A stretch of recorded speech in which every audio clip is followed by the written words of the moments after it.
Hello, in this lecture we shall talk about non-context free languages. Note that so far we have talked about context free languages and we have seen two different models that are equivalent to describe context free languages. One of them was context free grammars, and the second type of a model was push down automata model, PDA model. We have seen several examples related to each model, and lastly, we had also seen that both of these two models are equivalent in terms of describing context-free languages. Namely, given a context-free grammar for a context-free language, we can convert the grammar into an equivalent PDA that recognizes the same language, and vice versa. Now we shall talk about non-context-free languages.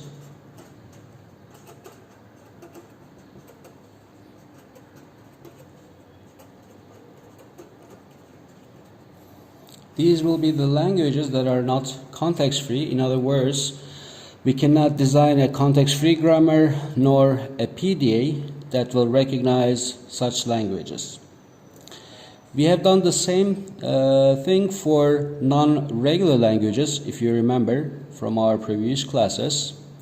So what we wanted to do in there was that given a language, if we want to prove that the language is not regular, we used pumping lemma for regular languages to do such proofs, to prove that a language is not regular. We will use a similar idea. We will have a pumping lemma, but this time pumping lemma for context-free languages, which will be similar to the pumping lemma for regular languages, but slightly different. So let's first state that lemma.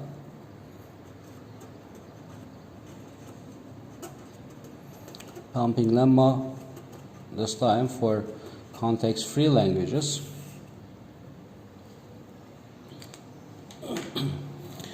The lemma says that if a language L is a context-free language, then there exists an integer p, positive integer p, such that for any string s, inside the language with the following property, that the length of s is sufficiently long, s is greater than or equal to p, then this string s can be partitioned into u, v, x, y, z, can be partitioned into 5 substrings such that all of the following conditions hold. One is that we should be able to pump these middle substrings v and y, so u, v to the I, x, y to the I, z should be in the language for any integer I greater than or equal to 0. So in this case, we are creating a new string where in the new string we create I many copies of v, and in here in this part we create I many copies of y. We get a new string, and this string should still belong to the language for any integer I. The second condition says that length of v and y together, these pumped strings, should be greater than 0. This tells us that one of these substrings, v or y, must be non-epsilon, must be non-empty.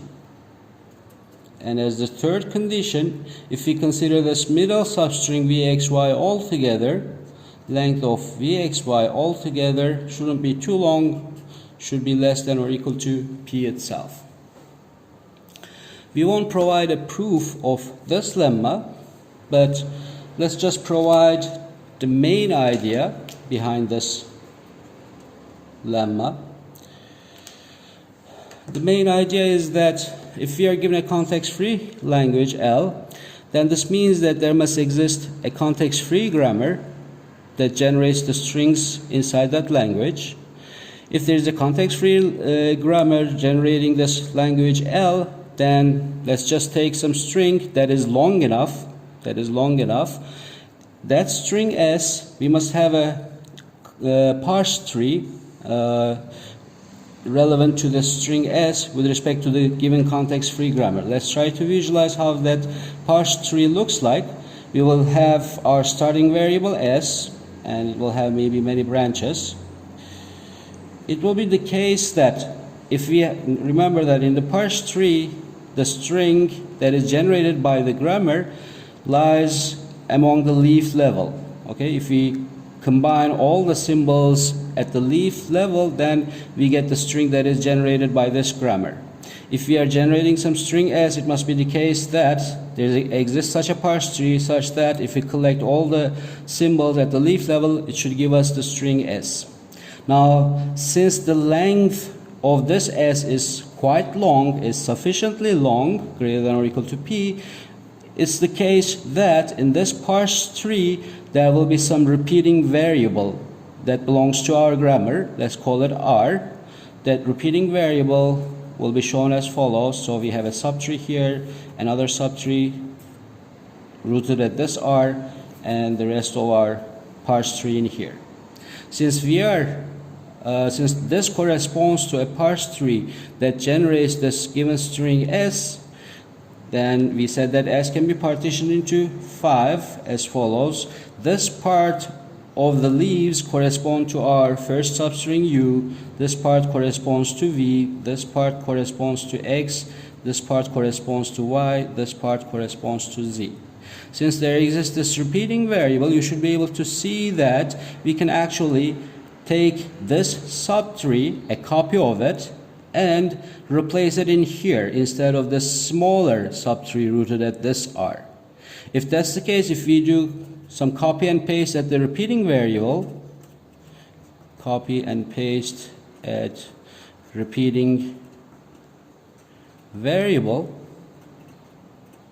so we basically take this subtree in here and replace it in here instead of this subtree. We can do this since both of them correspond to the same variable R. Imagine doing that, then let's recheck our leaf level. Then we will get, for instance, U V square X Y square Z at the leaf level, because we have repeated V and Y by copying and pasting the subtree that generates VXY once more.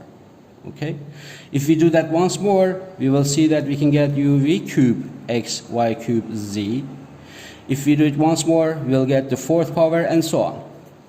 In order to get UV to the 0 X Y to the 0 Z, we can do the opposite, the same operation in the opposite direction. So we can take this smaller subtree rooted at R and replace this larger subtree rooted at R with the smaller subtree. Imagine doing that, and we can see that now we lose this V and Y, and then we can see that U V to the 0 X Y to the 0 Z is the string at the leaf level. Okay, since we can generate each of these parse trees that generates at the leaf level such strings, each of these strings must also belong to the language L. Okay, if string S UVXYZ belongs to the language, then each of these strings in here belongs also to the language L. That's what this first condition says. The second and third condition can be shown in a similar fashion, but as I said, we are not going to go into the details of this proof. To see the details of the proof, you can check your textbook. So this is the statement of our pumping lemma for context-free languages. Let's now see how we will use pumping lemma to show that a given language is not context-free.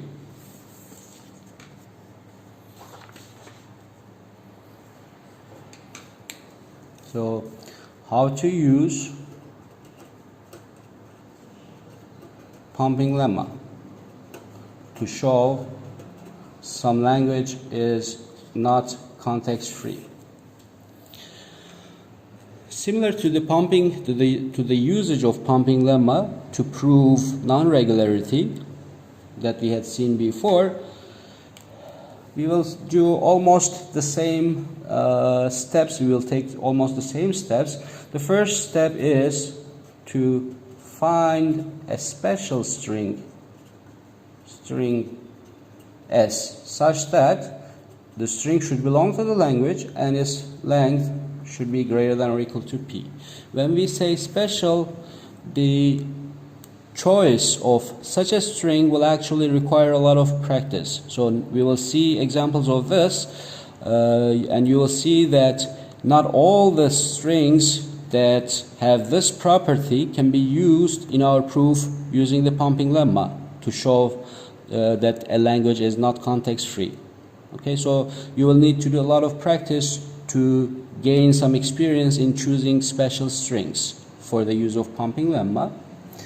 As a hint, you can consider the following. We should try to pick strings, the string S, so that it kind of conveys the non-context freeness of the language. Okay, so it kind of enforces a supposedly existing context free grammar or a supposedly existing push-down automata to use, for instance, more than one stack to be able to recognize strings of that sort. But as I said, you will need to do a lot of practice to gain an experience in choosing the special string S. Once we have such a string S, we will assume that conditions 2 and 3 of pumping lemma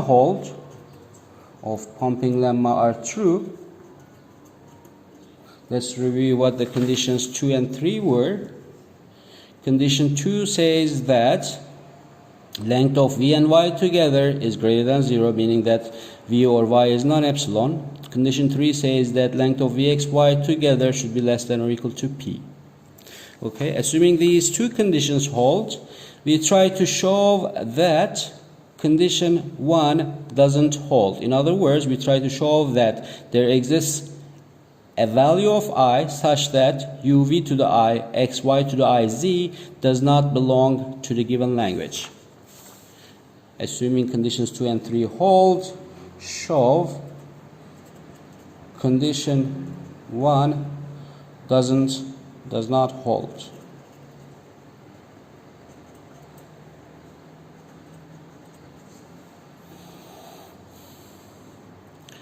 Obviously, before jumping into using pumping lemma, usually we will be given the following sorts of questions. Given a language L, is this language context free or not? If it is not context free, prove that it is not. So we will be given such questions. In such questions, usually we have two components. One is to be able to guess that the language is not context free. The second part is to actually prove that your guess is true, that the given language is not context free. So to do the second part, we will use the pumping lemma in the shown way to be able to guess whether a language is not context free or not. This will also require a lot of practice, but in general, as a hint, you can consider the following. If the language seems to require at least two different types of indefinite counting, then we can guess that the language is not context free. Or another way of thinking of it is that trying to imagine what a PDA would look like, what a supposedly existing PDA would look like for the given language. If it seems like recognizing the strings in the given language is not possible with a single stack, then again we can guess that the language is not regular. Okay.